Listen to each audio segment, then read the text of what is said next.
রসুল সাল্লাল্লাহু আলাইহি ওয়াসাল্লামের পরে আর কোনো ব্যক্তিকে আমরা কোনো মডেল মনে করি না। মহান আল্লাহ পাকের রসুল সাল্লাল্লাহু আলাইহি ওয়াসাল্লাম তার আদর্শটাই হচ্ছে আমাদের কাছে মডেল।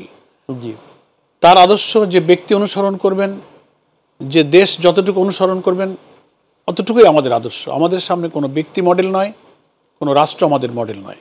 আমরা প্রিয় রসুল সাল্লাল্লাহু আলাইহি ওয়াসাল্লামকে অনুসরণ করি। তিনি একটি কল্যাণ রাষ্ট্রের, একটি ইনসাফপূর্ণ সুবিচারপূর্ণ সমাজ এবং রাষ্ট্রের যে ধারণা দিয়ে গিয়েছেন। কোরআন মজিদে আল্লাহ তাআলাও মানুষের সুবিচারের জন্যে, ইনসাফের জন্যে, মুক্তির জন্যে, কল্যাণের জন্যে, দুনিয়ার দুঃখ কষ্ট দুর্ভোগ থেকে বাঁচার জন্যে একটা ইসলামী সমাজ, একটা সোসাইটি, একটা রাষ্ট্র প্রতিষ্ঠার যে ধারণা কোরআন মজিদে দিয়েছেন। প্রিয় নবী মুহাম্মদ মুস্তাফা সাল্লাল্লাহু আলাইহি ওয়াসাল্লাম তার 10 বছরের রাষ্ট্রশাসনের যুগে তারই আদলে তিনি সেখানে সমাজ পরিচালনা করেছিলেন। ফলে ওটি হচ্ছে আমাদের মডেল।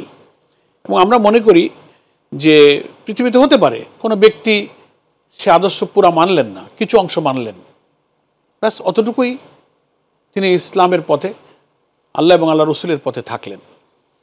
ফলে আমরা রসুল সাল্লাল্লাহু আলাইহি ওয়াসাল্লামের পরে আর কোনো ব্যক্তিকে আমরা কোনো মডেল মনে করি না। একমাত্র অনুসরণযোগ্য আদর্শই হচ্ছে আল্লাহর প্রিয় নবী। আল্লাহ তাআলার কোরআন মজিদে এটা বলেছেন যে লাকাদ কানা লাকুম ফি রাসূলিল্লাহি উসওয়াতুন হাসানাহ। জি, আল্লাহ তাআলা রসুলকে একমাত্র উত্তম আদর্শ হিসেবে পাঠিয়েছেন। He is only the model for the nation, for Ummah.